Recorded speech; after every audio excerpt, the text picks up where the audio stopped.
Hi, everyone. Welcome, welcome. Come in, take your virtual seats. We're about to begin. Thank you so much for joining us today, wherever you're dialing in from. Welcome to our esteemed expert panel. Today, we're going to talk about, is it worth it, making the transition from legacy to legal? So thanks so much for joining us today. I'm going to start by introducing our expert panel. First, we have Cheryl Wilson. Cheryl is the woman behind Kinhana Cannabis, a well-being centered cannabis operation that is licensed for microcultivation, medical sales, and microprocessing. Cheryl started from a medical use license and has grown her operations from there.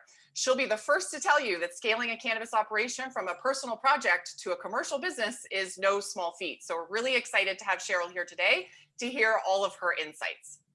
Janine Davis has an extensive corporate and startup experience in a number of high-value regulated industries, such as tobacco, construction, and greenhouse produce. She has over 19 years of cannabis industry experience, and since 2018 has focused primarily on working with legacy market growers to transition to the legal space. She is the co-founder of a small batch craft brand called Bud Coast, and she works as the National Director of Sales at Joint Venture Craft Cannabis. Thanks for joining us, Janine. Lucas McCann is the co-founder and chief scientific officer at Candelta, a leading regulatory and scientific consulting firm specializing in cannabis and psychedelics compliance. Lucas has a PhD in organic chemistry, and prior to founding Candelta, he worked as part of the medical cannabis program at Health Canada. Candelta offers special consulting programs for micro-licensing and nurseries, and to date, they have helped over 100 applicants of all sizes get licensed and stay on Health Canada's good side, which, as we all know, is a huge challenge. So we're excited to have Lucas here today to share his insights. And Devin Sears. Devin is the Senior Director of Operations at LabStat and LabSmart. There, Devin is responsible for the development and validation of new analytical methodologies used for product testing across the cannabis and natural health product portfolios. Devin is also responsible for method development and validation for natural health products, including vitamins, supplements, and herbal products. Devin has a PhD in physical chemistry, and prior to joining LabStat LabSmart in 2019, he spent more than a decade as a senior research scientist developing analytical methodologies for the assessment of pharmaceutical ingredients. So we're excited to have Devin to share all his insights as well. Thanks so much, everybody. It's great to see you all today. Hi. Good morning. Okay, yeah, I wish we were doing this in person like the good old days, but thanks for joining me virtually. This is the new way of doing these panels, so really excited to have you all here. Let's jump in. Lucas, I want to start with you. I think there's a general misconception of sorts in the industry that being a micro licensee is somehow easier or requires less paperwork or investment than a standard operator. Can you speak to some of the real differences between micro and standard and some of the unique challenges that micro licensees face during the licensing process? Yeah, sure. That's a great question. So there is that there is some truth to that statement for sure. There are some leniencies that exist for micro license holders. The easements that we'll be looking at for micros will typically revolve around features like physical security and in the regular fees that Health Canada will charge a micro operator. They're a whole order of magnitude less than what a standard operator would be charged with. The caveat to that is that if you're operating a micro cultivation license with a micro processing license, and a sales for medical purposes licenses, then that can actually void your easement that you would have in physical security, and you'll be required in most cases to implement visual monitoring retention. And the retention, as we all know, servers are very expensive. That can easily tack on with the cameras an extra 100K to your site build out. Micros are typically smaller, so 5,000 square feet is the sort of the sweet spot for that. So in terms of the actual build, you are held to the same standards for good production practices, and your reporting and record keeping, even sanitation logs, all have to be done in much the same way as a standard operator. So what are the advantages to operating as a micro? It could be a faster build out, but at the end of the day, you're going to be filling out the same forms and recording the same data and be subject potentially to inspections, all the same as you would a standard. Plus to that is you can always start as a micro, get licensed on a cheaper build, and then once you've made a few bucks, start implementing some of those physical security measures, and then have your new application go in for a standard, and they'd repeal your micro and give you the standard later on down the road, which is an excellent strategy for a lot of folks that want to do a phased approach to build. Wow, that's really interesting. So how many people are you seeing who come in thinking they want to be micro end up choosing some other version of the licensing based on sort of their long-term goals? So surprisingly enough, been in several conversations with folks that have wanted to start with the micro path initially. When they started to see what the initial investment was going to look like and where they would be long term, and then recognizing that there's not necessarily a time saving that's significant between the licensing path for micro and standard, a lot of them have chosen to go standard right off the hop. I'm not saying that's necessarily the best thing to do.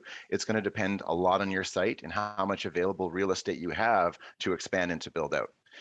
Having said that, we're working with some folks that are in Scarborough. They're building a shop on top of a mechanics area, and they're relatively landlocked in about 3,000 square feet. They wanted to go standard because they said that they already had cameras, and we dissuaded them. We told them it's not going to be worth it for you guys. Your fees will be higher, and you have nowhere to build out. You can't build up or out because you're on the second floor of a pre-constructed building.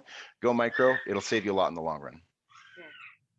It's really interesting. Janine, you have anything to add there? I know you work with a lot of micros, and I'm curious how you help people determine which versions of the license they might want to go after in the beginning. 100% everybody should do a scaled approach. I mean, you get to walk before you run, and to do an amendment to your license is a very short process. As far as expense, I actually have to say, I believed that you had to have $2 million or $1 or $2 million to build a micro two. And still, I started seeing that you don't. So for example, there's a nursery that I helped achieve license in Cranbrook, total startup cost $150K. Joint venture craft cannabis just got a micro license, total startup cost $80K. It's all contained within one 40-foot CCAN. So it's really about how big of an operation you want and how you want to scale it. You can always amend your license to add additional spaces, but my advice is get a foot in the door. Really great insights, guys. Thanks for that. So Cheryl, as our resident micro licensee, I'm curious, it kind of begs the question, and it's the title of our entire event, is it worth it? You started as someone who had a medical license, and now you've transitioned. You have your cultivation, your medical sales, and your processing. I'm curious, what were your initial motivations of making the crossover and going fully legal, and how's it going so far? So I'm a serial entrepreneur, and I am doing exactly what Lucas suggested. I started small, foot in the door, like Janine said, foot in the door, and then it's my intention to grow from there. I started with just getting my cultivation, then I went to processing, or medical sales, and then I got processing a couple of weeks ago. And I'm in the grind right now trying to get the sales amendment ironed out so that I can move towards farm gate. It's been a long grind. It has been far more expensive than I thought it would be. I tried to take what I had learned from growing in a tent to 2,500 square feet, and it's a whole different ballgame. I didn't know I would need air conditioners in January, but here we were. And that was a $60,000 expense that I wasn't expecting. So there's been some surprises along the way. It's been far more expensive than I thought it would be. It's been far more time consuming than I thought it would be. And then you throw COVID in on top of that, and it's really been a challenge. So from having employees, I've zeroed right back down to just me. It's just me in the grow, and I do everything myself.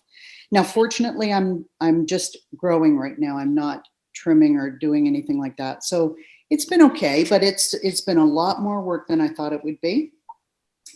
I was not really a legacy grower, so I can't speak to transitioning from legacy into legal, but the warning should be that there is a great expense there that you don't see coming. You know, you mentioned human capital. Human capital, I think, as any small business can be such a huge expense, and it's one of the expenses that, as you grow, it has to be real consideration as you add more people to the team.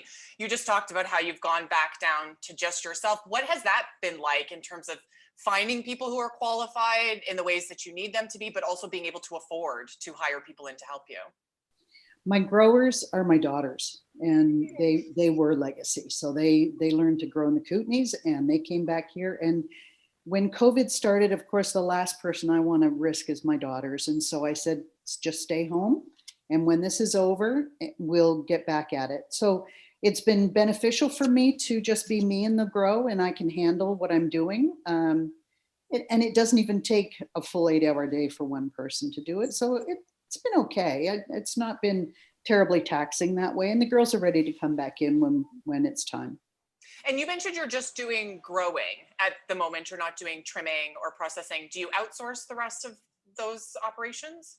I was awake last night at 3 o'clock in the morning trying to figure out exactly how I'm going to do this trimming process, because the plants tell you when it's time. So I think I'm about 3 or 4 weeks from doing the wet trim and then hanging. I was awake trying to figure out what the hell am I going to do. So I wonder maybe Janine or Lucas, you can pop in here about that sort of human capital and the doing stuff yourself versus outsourcing, wondering sort of what strategies you've seen work for others. Janine, you want to take that one?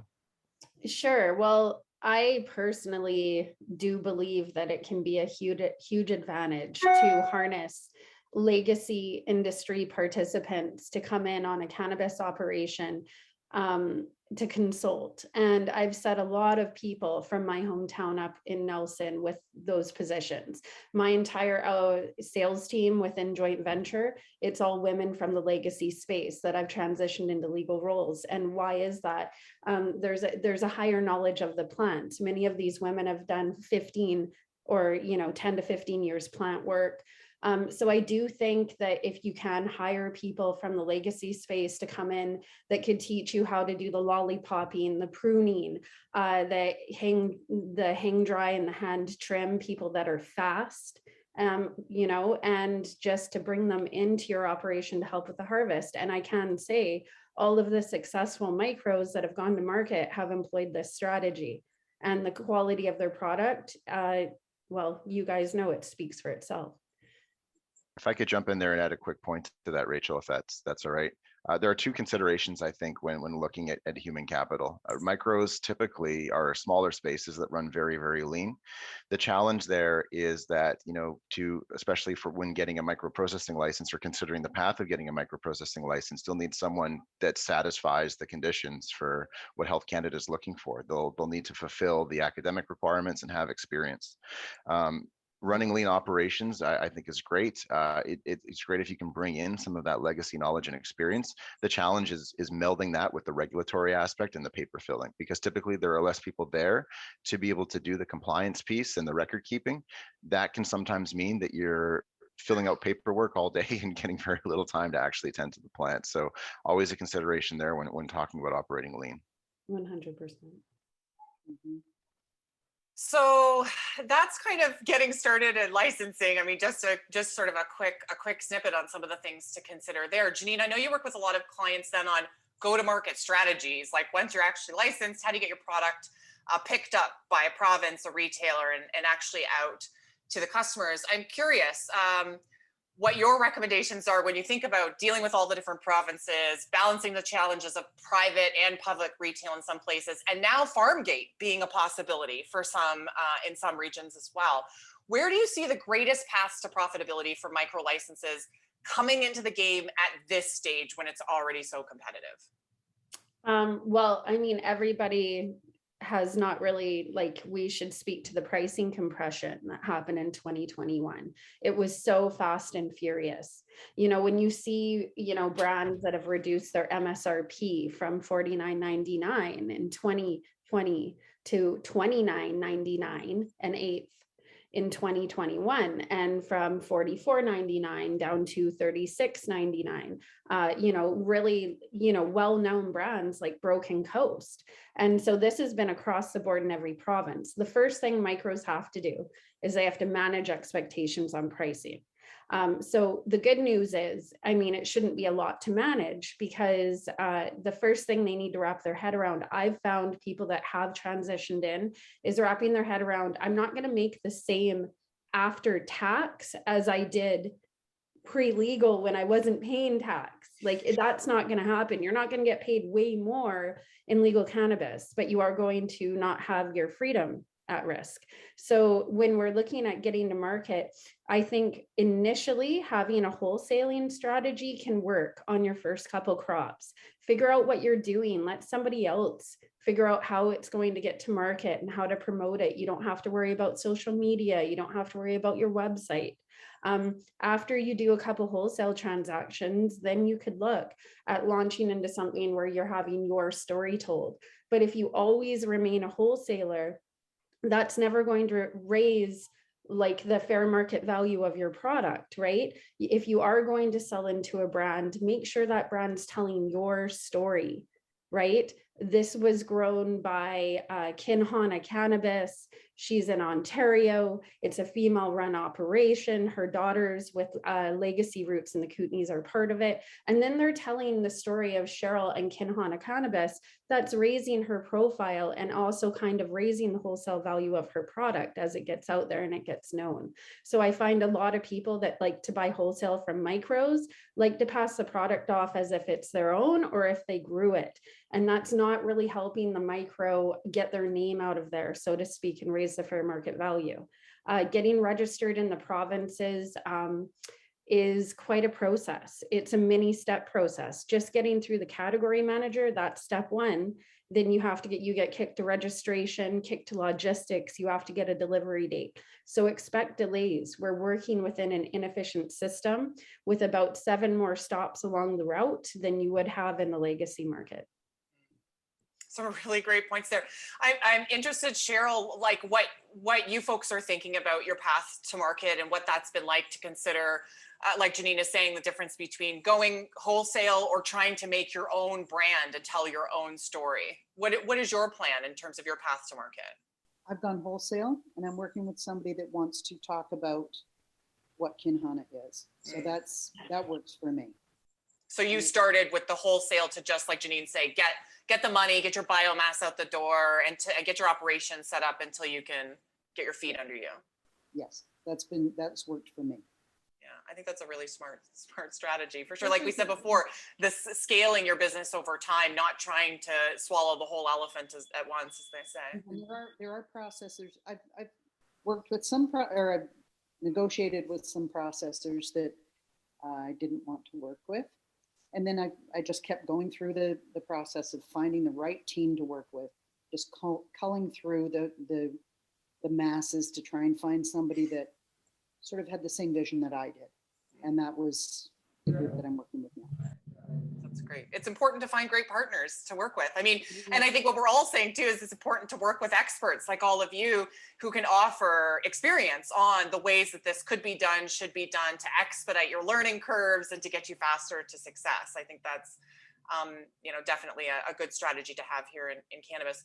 Devin, I want to come to you because I think, we've talked about, Janine touched a little bit on how difficult it is just to get your product listed. And there's so many considerations for what kind of products are being listed on the market now. There's a lot of glut of sort of same, but there's also this conversation around the value of THC percentage and terpene percentage. And many of the provincial buyers have set sort of these minimum thresholds for THC and kind of won't buy anything under a certain value. Now, there's a whole other conversation we could have, of course, on whether or not THC equals good quality cannabis. And I know that we'd all have much to say about that. But as one of the leading labs in the country, and as the man who is responsible for validating methods and making sure your information is accurate, what is your greatest advice to a micro in terms of finding an ethical lab that is producing validated information?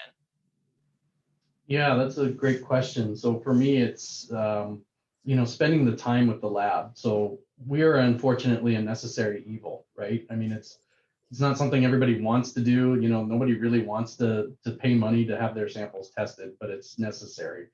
So it really boils down to spending time with the lab and understanding how they're conducting the tests and, how transparent are they in things like sample prep, things like their method development and validation, how they report the data.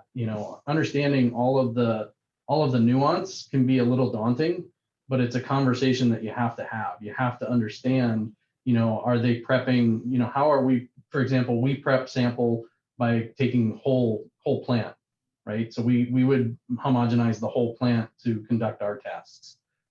So how are they prepping their sample? How is the method executed? Has it been validated? What's the accuracy of the method, the repeatability?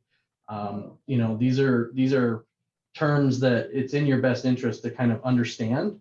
And, we've done webinars in the past on, what these terms actually mean. And, I'd encourage people to kind of do their homework, but definitely talk to the lab and get a feeling for how transparent they are. They should be willing to show you all of this information. Yeah, it's interesting. We talk a lot about sampling and how much sampling can be used to skew results in both the sampling from the producer, sort of where they take their sample from the plant itself, but then the sampling from the lab side, like you said, whether or not they grind up everything, whether or not they're taking out certain things to, inflate sort of those values and whatnot. So yeah, I wonder if you can speak to this idea of that Health Canada doesn't actually sort of certify a lab, and so what is it that I'm looking for that gives me indications that a lab is on the up and up in terms of cannabis testing?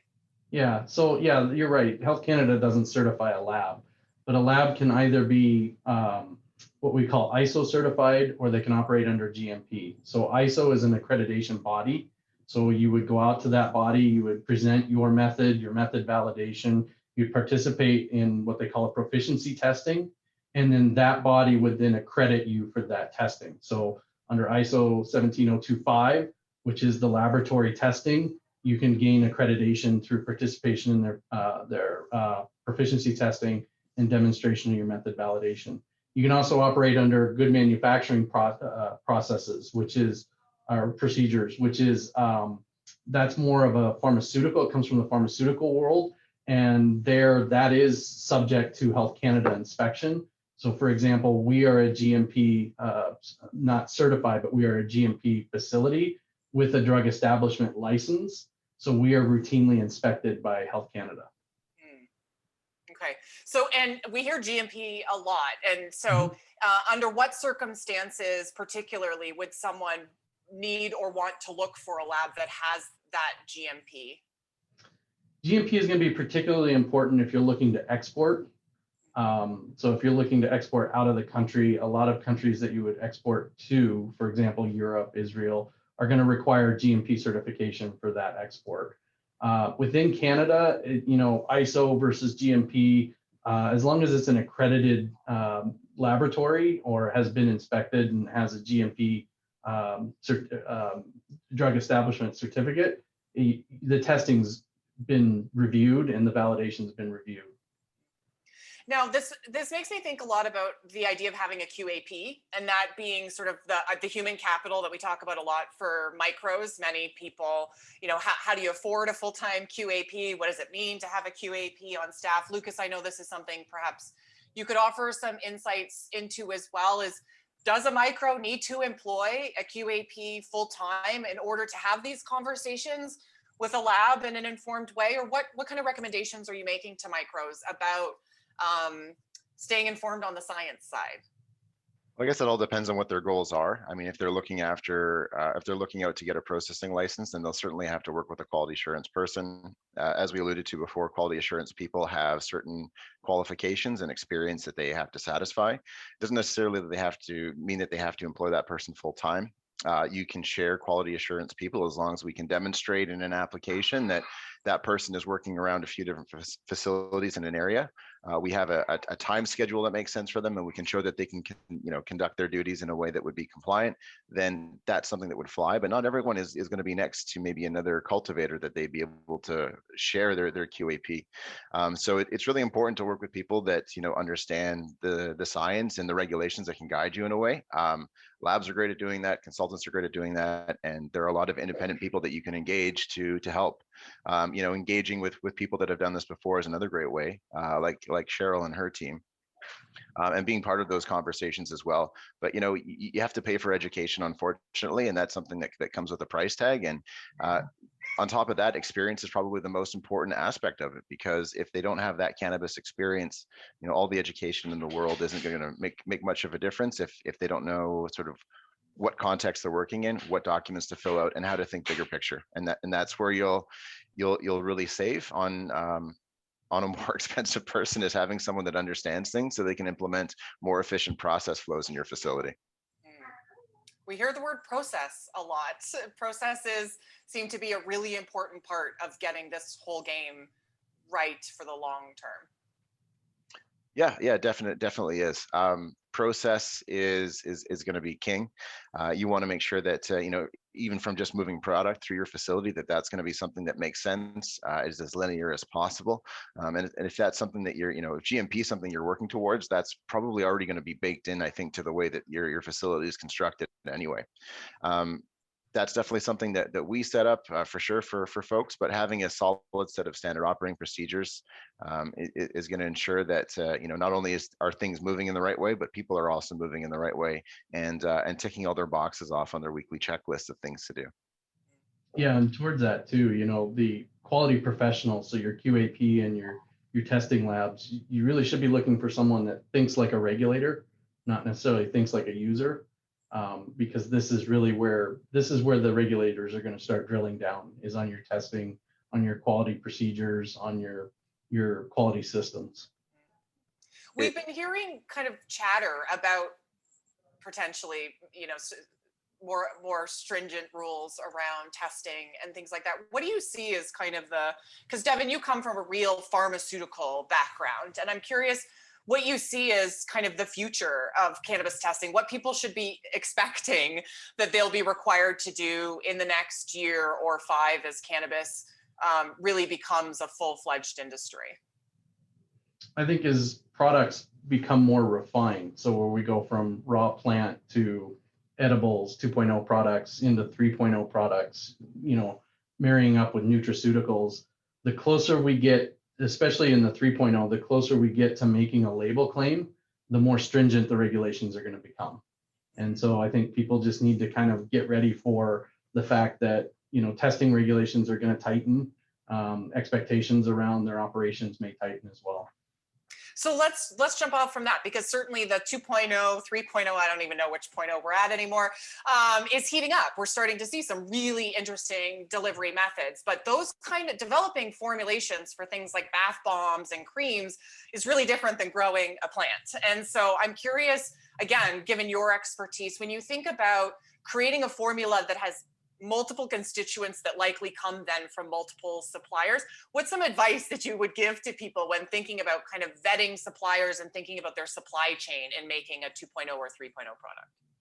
Yeah, I would really have 2 pieces of advice. One is, institute proper supply chain management, and 2, start working with an analytical lab early on in your product development so that they can make sure that their methods are developed and ready for your product. So from a supply chain standpoint, obviously, if you take a topical, for example, you're going to need a base and then you have your active, and testing both constituents prior to the formulation is going to be a requirement, and then testing final product. The issue really is going to be at the final product stage, where you have the combination of all your excipients and your active, and then does your analytical method appropriately separate out all of those components? If you just dump this product on your testing lab at the end, there's no guarantee that their method will be able to cope with, the extensive array of excipients that may be in your product. And it would stand to reason, again, this goes back to like not all labs are created equal. So just because a lab can effectively test your whole flower, if you start making 2.0 products, doesn't necessarily mean they have the methodology or the equipment to test those types of products as well. Right. And that's where, again, getting to know your lab and having conversations with them about what products you intend to produce, and, are their methods capable? Have they worked with those types of products before? If they have they validated or verified the sample preparation for those types of products is critically important. Rachel, could I jump in there as well? I mean, one thing that I wanted to point out is that if your business model and you're at the time where you're considering maybe even getting a license or not, there's something you can achieve through Health Canada with a research license to test your formulation and to test your, the products that you're actually looking to intend to produce and sell can be an awesome avenue to explore. It's much less expensive. You require very little in terms of build out, and a locked cabinet and minimal amount of in your possession would be enough to effectively get approved for that kind of formulation study. That's a way better way if you're still on the edge about whether or not this is a direction you want to go. Mm-hmm. That's a great point, Lucas. And we've actually seen more and more brands start picking up that research license to do that idea of being able to test. I also think with pheno hunting, even on the whole flower side, that ability to really have that full sensory experience of your product before you release it to the market is, I'm seeing a real great differentiator for some brands now as well. So kind of hunting for the next great thing. Yeah, Lucas, and sorry, go ahead. I was going to say, I do have quite a bit of, I call them the makers in the legacy space that are looking to get involved now. Is that a form of license you would encourage them to achieve before they go ahead and get the microprocessing, to get the research license, and they can start to get their feet wet around regulation? There's a few slices of this research license that can be leveraged. I mean, you can submit a protocol that allows for a few things. So, formulation can be one if we're talking about 2.0, 3.0. Cultivation can be a whole other one. But also with what Health Canada has recently allowed with organoleptic studies, that gives you the opportunity to grow and to actually sample and taste, and as well as anybody else that might be interested in your product or your brand. Before you need to package it and sell it off to a wholesaler. That could be extremely valuable. Even someone that's working towards processing or a sales amendment, and even if they're not, even if they're just already licensed, they want to know what they're putting out into the market. That research license to allow for you to bring something to the boardroom and effectively sample it there is fantastic. It's a great way to get investor interest, and it's where the cannabis industry is heading. It's creating cannabis as a destination. It's allowing people to come to a site, tour a site, sample products right there on the site, right? Barring any kind of smoking regulations. We have Smoke-Free Ontario in Ontario, but you can use the parking lot in front of the building, and then these folks can exit through the gift shop, which is the cannabis retail farm gate store that they'd have, they're right there on site. So, being able to mimic what we've seen in wineries and in the alcohol industry is definitely a future for cannabis, and it's where things are heading for sure. Wow, there you go, folks. Lucas just gave you a whole business plan right there. It's really exciting though. And I actually think, Janine, you brought up a great thing, and maybe we can touch on this a little bit, is the legacy makers who have a formulation.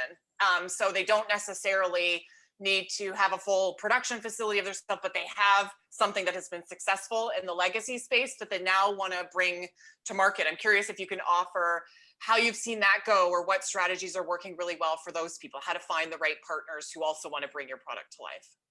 If I could be completely honest, I haven't seen a lot of them find too many of the right partners.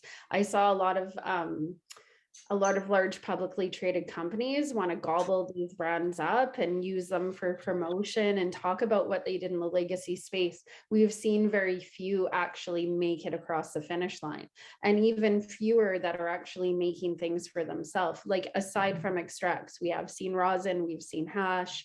We're hopefully going to see more, of the vape pens, that sort of thing. But when it comes to like the small batch topicals and edibles, very, very few have made it across the finish line. I think it's something that more starting to get involved now, because sales have actually been down 40 to 60% across the board on the illicit side, as we're taking more market share legally.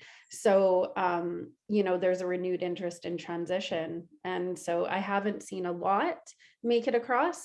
So I can't speak to that. Maybe Lucas, you might have worked with more than I of the makers. We have, and we're working with a few.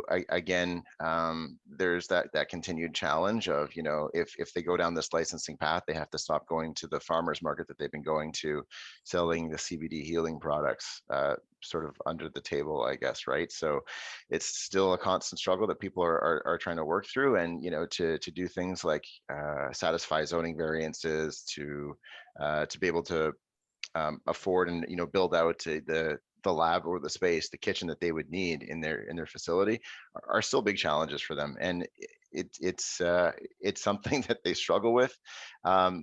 Most importantly, I would say, because like once you make that commitment, you have to go in 100%. You can't do both. You can't produce these products, Monday to Friday for the OCS or the LCRB, and then on the weekend go and take your other unregulated products and sell them at a farmer's market table. So you're all in or you're all out.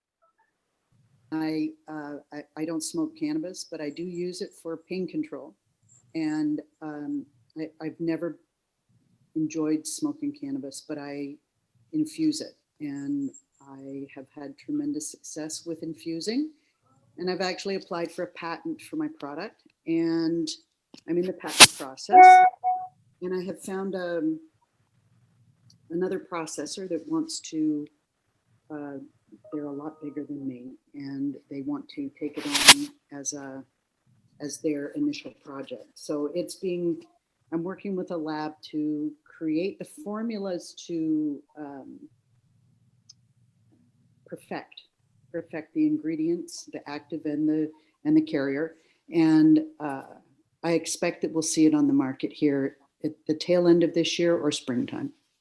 So I'm interested, Cheryl, tell me a little bit more about that. How did you decide, or like, what's the tipping point for going from, growing an agricultural product to actually making a 2.0 or 3.0 product? What was the impetus for that? Or trying to figure out how to get it into me because I don't smoke. So I was trying to figure out how to ingest it so that I could benefit from the qualities that cannabis brings. And so it brought me to honey.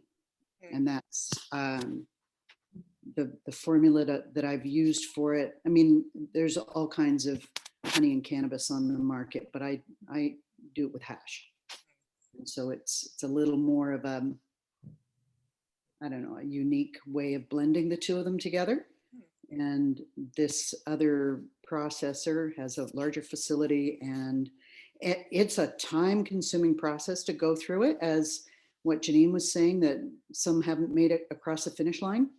And I think if I had to do it all myself, I don't know that I would be as far along the pathway as I am. And so having somebody else take that part on to experiment with it while I can still grow and do the things that I enjoy over there, but still sort of have my hand in it and oversee it and make recommendations as to what it should be. And there's a big part of that is the lab too. So. Or would you do it again? The jury's out on that. I do think I would. I see light at the end of the tunnel, and I do think I would do it again. But I'm in a different situation than a lot of people. This is not my one and only, and so I've got other income streams to fortify what's going on in the cannabis business. Cheryl brings up a great point in that, some of this is research and development, and research is, it's not a certainty. There's going to be a lot of failures before you have that one hit.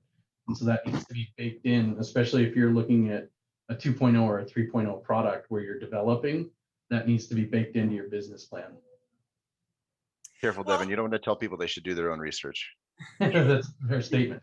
Well, but it's a great point. We all heard sort of the chatter when beverages first came out, how a couple of the bigger brands had some challenges with their beverage formulations and the linings of the can and like all of these things. So even when you presumably have lots of money and the experts to do research and development, there's unexpected things that can happen along the way. That's why they call it research and not perfection, I suppose. But I'm curious if anyone, Lucas or Cheryl, if you have anything else to add to that idea of determining when or if you will add to your productization. So if you start as a cultivator, as many of the micros do, what is that process of diversifying one's offering to the market? And are you making recommendations that they look at that long term, or what's that conversation usually like with the micros? I don't know what Janine would say, but I would say stick to what you know and don't try and do too much.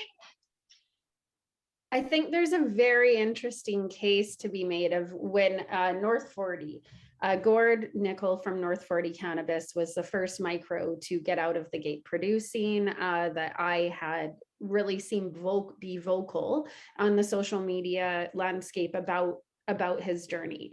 And you saw that Gord was able to do a strategic pivot when he had flower that he produced that he didn't feel would fit a premium product. Instead of selling it as a premium product and having a disappointed consumer base, he pivoted into making rosins and hash rosin. And that was a very, very smart strategic pivot where he, had more than one product offering. So I think that there are opportunities for micros to do that. But when we're talking more on things on the formulation side, rather than just something made from cannabis flower, that's going to get quite a bit more complicated. And that is not a pivot that can be done quickly or efficiently. It takes time. It's a really great point. And now I see that he's pivoted sort of once again and is going direct with medical sales. Yes. So it's interesting. And I think it's going to be a really unique case study to really see sort of what that's like. I know that's a consideration for many micros in the early days. Certainly when people call me and talk about branding, you know, we talk a lot about which avenues and where can you make a name for yourself and where can you be known for something. And like you said, it's difficult. I agree, Lucas. I think my best advice is always stick with what you know best and be an expert in what you're an expert in before you try and take on other things. But I think there's such a challenge with the price compression, with the minimum THC values that are being demanded by some of the buyers in the market, that many micros are having a challenge really competing at the scale that they need to compete to. You know, and I think if you aren't like a Gord Nickel or Cheryl, who's got a real unique story that you can put behind who you are and get people excited about to buy into what you're doing, it can be a real challenge to just differentiate yourself enough to get to market if you try and get there yourself anyways. Yeah, you can't sell your brand, but you can sell your story and you can sell who you are. And that's how folks are getting around that branding hurdle. Right. Absolutely. Lucas, conversations about quality and genetics, of course, are what we all talk about at nauseum these days, especially with the gluttony of biomass that we have around, and sort of everybody trying to figure out what do the provincial distributors want, what does the customer want. I know you guys offer some consulting around these areas. I'm wondering just a couple key tips around how might a cultivator evaluate their source for genetics or the genetics they have on hand, and more specifically, how do they design a cultivation system that then gets them the greatest results out of those genetics they might be working with? Yeah, cultivation consulting is a very important area next to licensing. You want to make sure you have good command of your product, and depending on what your experience was before legalization, that could be something that makes or breaks you. So there are a number of folks that offer services in this as well, but you want to make sure that, one, you've got a good process in for making sure that you're managing your regulatory requirements, your record keeping. Optimizing your process flow, that should have been done with optimizing the layout for your facility to make sure that you're not sort of going across your site, with the pallet jack, moving things around when things could have sort of been in a more linear way. Implementing a good pheno hunting program is super important. That can be done with a research license or your cultivation license. A lot of research can be conducted actually under, your cultivation or processing license as well. But one of the challenges that we have here in Health Canada will say a bunch of different things on this. We've cornered them into a room where we've, or a corner and said, look, give us a straight answer on the 10.2 declaration. And still we hear from other folks in the industry that Health Canada has said different things. But one of the challenges here, the 10.2 declaration is the non-declaration, I guess you could say, of starting material. Just, the plants that by divine manifestation show up on your, at your facility on the day of licensing. And that is the official answer. It has to be on the day that you get your license, not 5 days, not a month later, like within that 24-hour period. The challenge is there that if those are coming in from an illicit source, which is fine, they're coming into a license to become part of that regulated market, is that depending on the record keeping style that source was provided, and I guess I'll get into this in a sec, we worked with an outdoor cultivator, large 32-acre lot, brought a whole bunch of formerly illicit, now regulated product in with their 10.2 declaration, all legal through the right channels, or through the proper channels using Health Canada's framework. They have rows and rows of different cultivars, and even within those rows, there is a huge amount of variation. Some are tall, some are short, some are bushy, some are very slender. The fan leaves are different. The color is different. One's forest green, one's emerald, one's light green, fluorescent green. So depending on those record keeping styles, I mean, you could be calling this, a pink kush or, a gelato, but it might be something completely different, like, a Duke Nukem. So, having that option to do that phenotyping, I think, is going to be very important. We've catered far too long to the high THC consumers. We need to start educating and informing about the other benefits of other cannabinoids that exist, the CBGs, the CBNs, the CBCs that exist in the plant, but also, talking about terpenes. that's something that, you know, contributes not only to flavor profile, but also to the observed effects that you have as well. You know, there's been a huge amount of the industry bending over backwards to these kinds of shoppers. We need to stop doing it. It's leading to genetic drift in the markets for what's actually being produced, and you know, it's not good for industry, and it's not actually beneficial for the people that are actually using it. At the end of the day, the end users are not benefiting from it. Amen to that. I'm sure everyone on this call would agree to those things. Devin? Well, I think long term, you're also going to see the implementation of ID techniques like genetic fingerprinting and metabolomic fingerprinting come into play for authenticity purposes. Yeah, so I mean that's where I was thinking too, sort of the whole blockchain idea.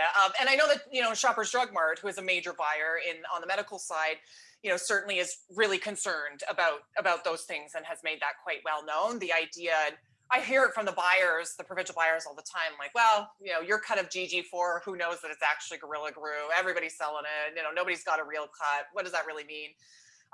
And certainly in the early days, you know, there were many people who are bringing in product from different places and changing the names and calling them things. And so there's a great question as to you know, we went through also through the early stage where brands changed the names to like calling it their own stuff. You know, Tweed changed all of the names to their own things. And then we saw sort of a backlash from the legacy people saying, well, you know, then I don't know what it is and I'm not able to compare. And bud tenders really love to have the original straight names, but it still begs the question, you know, is that true genetics that are actually, especially if they're coming from the legacy market, that someone could prove or track in some kind of way? Lucas, is that something that you expect to see or that is coming up more often, this idea of being able to verify the genetics that you have?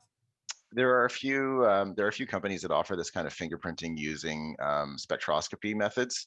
I mean, I think the whole industry probably needs to create new standards, and it's difficult because from the legacy market, again, record keeping is very important. There are, in terms of cultivars, actually, you know, 5 different sour diesels that exist, and they've done this with some genetic mapping. So it's like, even though you think you know, you actually don't know, unfortunately. The nice thing about these old names is that they actually breach the regulations, right? I mean, they appeal to youth, they appeal to, and sorry, not to say that things should appeal to youth. That's not what I'm trying to say, but this is one area in which we've had a little bit of flexibility, is with names of cultivars. And for the record, I don't want things necessarily to appeal to youth whatsoever, but it's nice to see that that kind of aspect of the legacy market has been maintained. There's been something that we've kept. Just the accuracy of that information, you know, is brought into question.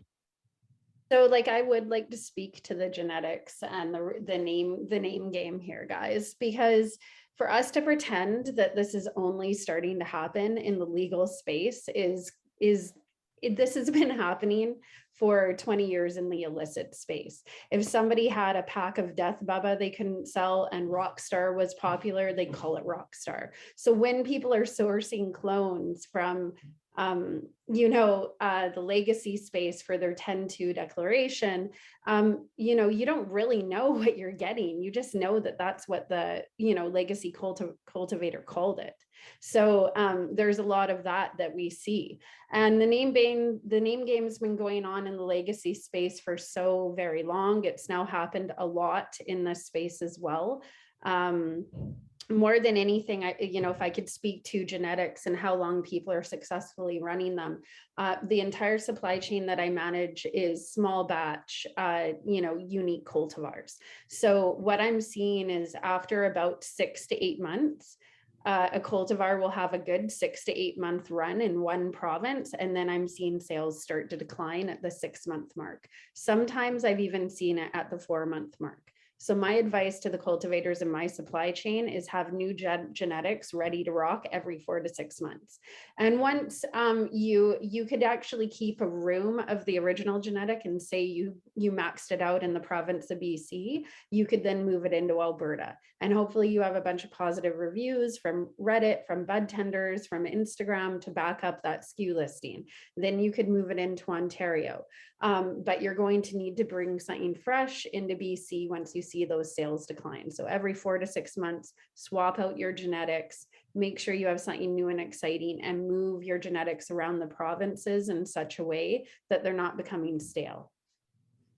Yeah, I feel like that whole part of the go-to-market strategy is the full-time job of making that plan, and really, especially for the smaller producers who have a limited footprint, being able to pheno hunt, R&D, and grow out enough biomass to make that happen, I think is the real like matrix of overlapping circles of trying to really figure out that strategy of, and again, the buyers being so unique in each one of those markets, which the appetite each one of them might have for a genetic, or especially for a 2.0 product, is so different. BC almost couldn't be more different than Ontario in terms of how they look at buying something like whole flower, and even the process that they go through. I think that you've just hit the nail on the head, Janine. Like that matrix right there of decision making is really what's going to float or sink your business. I think even for the mid-size operators that that I often work with, that's the number one challenge of this game right now, is getting that mix nailed down. I mean, in contrast with a lot of large LPs, I mean, they devote huge, 1,000 square foot large grow rooms to one single cultivar, and there's several of them in a row. So I guess if you're able to do that, maybe to Janine's point, you'll have a better chance of sustaining longer than maybe some of the big LPs in terms of cultivating, quad product and getting it out there. That's a neat point. Yeah, I think there's some really interesting ways to be successful and to give the big guys a run for their money. Cheryl? As a micro, you, at least for me, I did my first round of Pink Kush and it gave me absolute fits. It was the hardest thing I've ever had to grow. Now I've got it dialed in, and I'm going to do one more run of it, and then I'm done with Pink Kush, and I'm going to learn on something else now. So it's almost like your first, in my situation, the first run is a real learning curve. Your second run, you're comfortable with it. You know what the plant needs, you know what it wants, you know the timing on it, and then you get comfortable with it. Then it's time to switch to something else that somebody else is more comfortable with or wants to buy. And going back to talk about the high THC, it seems to me like I get nurseries calling me, and that's the first thing they talk about is how high their THC is. Yeah, and it's a real challenge, Cheryl, like what you're saying, because they'll often sell that genetic to you based on the C of A of their pheno they're growing in-house. But like you've just said, you take those clones now and bring them to your environment, and that plant's going to behave potentially very differently. And so then dialing it in your environment to get the results that you need out of it can take time to, like you said, take 2, 3, 4 cycles. And for micros, the space and the time that takes can be very, very challenging to do. Yes. Yeah, because you don't have 10 rooms and you can dedicate one room to experimenting with this one strain that you want to introduce to your line. You've got, most of us have one room or 2 rooms, and that's it. And you're going hard guns to keep up. Devin or Lucas, I'm curious in that kind of specific buying from a nursery or buying genetics from someone else, some highlights, tips, what should they be looking for? I mean, beyond THC, what kinds of attributes or conversations should they be having with the people they buy genetics from? Any thoughts? Well, I mean, you got to do your vendor qualification on these guys too. Make sure you see a copy of the license, I would say. Proper record keeping's got to be maintained. I would look for just a high number library. Folks that have a lot of different cultivars would be great. Look for things that aren't necessarily that popular, that has the potential to be interesting for the market. Keep things moving. Let's not all do the same cultivar with sort of the same specifications and terpene profiles. I don't know if Devin, you want to add to that. No, that's spot on. That's exactly what I would say. Okay, guys, I want to close out the conversation with the one thing we all as humans hesitate to talk about, which is money. So I really want to talk about what's a realistic, as a small business, what's a realistic sort of path to profitability or time that it might take. Cheryl talked about how it has been more of an investment than she anticipated. I think that happens for a lot of small business people, kind of no matter what business you're in. So I'm curious, and everyone can kind of chime in on this, but what is realistic from each one of your perspectives in terms of when does a micro actually start making money working in cannabis? Lucas, you want to start? Yeah, I can start there. Building can take anywhere from 4 months to a year, depending on what you're starting with. Licensing is going to be 6 to 8 months. You have to build before you can license and submit that application, because you have to submit a video with site evidence. If you want a sales amendment, you're looking at a good 3 to 4 months on top of that. And that's if you're going through in a streamlined process. You can obviously and very, maybe not necessarily easily do these kinds of things on your own. I mean, the value in working with folks that have done this previously, other license holders or other mentors that can guide you, is that this can be, this can be a couple year long process, or it can be a multi-year process. So I guess determining sort of what your timeline to ROI sort of internally, what you think that would be probably a determining factor of who you're going to have sort of help guide you, if anyone at all. Some folks have done it on their own, and they may have their challenges to speak to. But yeah, from the sales amendment side, I mean, I'd say a good 3 to 4 months before you're rocking and rolling and in charge of your own product and your company's own destiny. Janine, you have any thoughts to add to that? How long are you seeing it taking for people? I mean, I suppose it depends on the path that they take, but what have you seen so far? So like totally different situations of build. So I'll just go from the evidence package submission. I think you could see that you would probably, from the time you submit your evidence package, if you can get sooner, but on average, I'm seeing people sell their first crop about 1 year later from when they submit their evidence package. I have seen some sooner, I've seen some later, but about 1 year, if you could know that you'll get paid whatever terms have been negotiated 1 year after your evidence package is submitted, and you need that financial runway. So a lot of these businesses, I think we've seen struggle and nearly fail, and I'm sure Lucas would agree with this, because they haven't had enough OpEx funding. So make sure you have enough capital to cover operations for that first year from when you drop your evidence package. And then you're waiting for license, you're getting your plants in, you're doing your first harvest, and then you're pursuing sales channels. Yeah, we call that the burn in the industry. Mm-hmm. Yeah. And Devin, I think a lot of people don't factor in the cost of testing in the early days, and that idea of batch releasing and testing different lots. And I'm wondering if you can just offer a couple of thoughts around ways to save time and money around that idea of in those early days, or as the smaller producer. Do you have any thoughts about that? Yeah, so if you're understanding what's required by regulation, so don't over test what you need and report what's required. For products where you're actually formulating, have a strategy around vendor qualification, put in place procedures that allow you to maybe do skip lot testing of your raw materials, for example.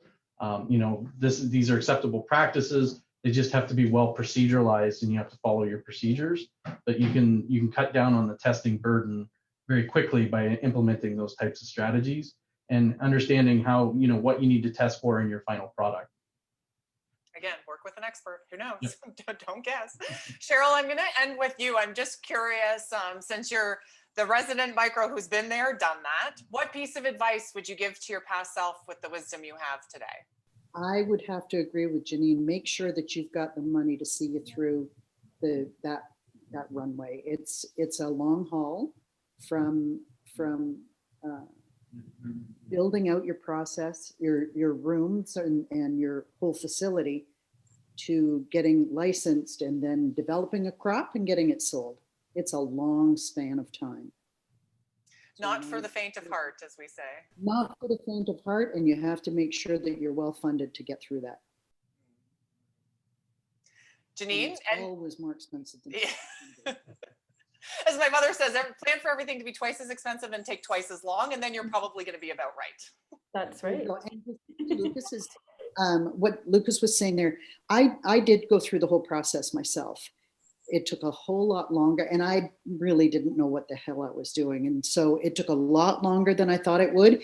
And if I had known about Lucas's operation at the get-go, I probably would have worked with Cheryl. I probably would have. Endorsement. I would have been making money faster and recoup some costs instead of stumbling through that whole process myself. When people ask me why should I hire a consultant, I'm like, well, If you want the Cliff Notes when you haven't read the book, hire a consultant, or you can read the whole book, struggle through, hope you're studying the right questions and go take the test. But if you want the Exactly. book, That's exactly the scenario. hire Lucas. Oh, come on, guys. Oh man, I just love it. It's a love it, guys. No, I think you all make a really great point. I think that stands to reason for any kind of business you might be in. No man or woman is an island. You know, we all need help to raise our businesses. And so I think the faster you can pay for the expert help, no matter what you're up to, you know, the more successful and faster your business will run as it needs to. Thank you so much for all of your fantastic insights. We're going to try and take some Q&A from the audience in the next section. And then everyone, please stick around because we're actually going to open it up, do a fun networking session. And all of you watching who have joined us will be able to turn on your cameras and ask these geniuses your burning questions, which I'm sure you all have tons of now. So if you haven't already, please feel free to pop into the chat any kind of burning question that you have, and we'll take a couple of those before we actually open it up to the full floor.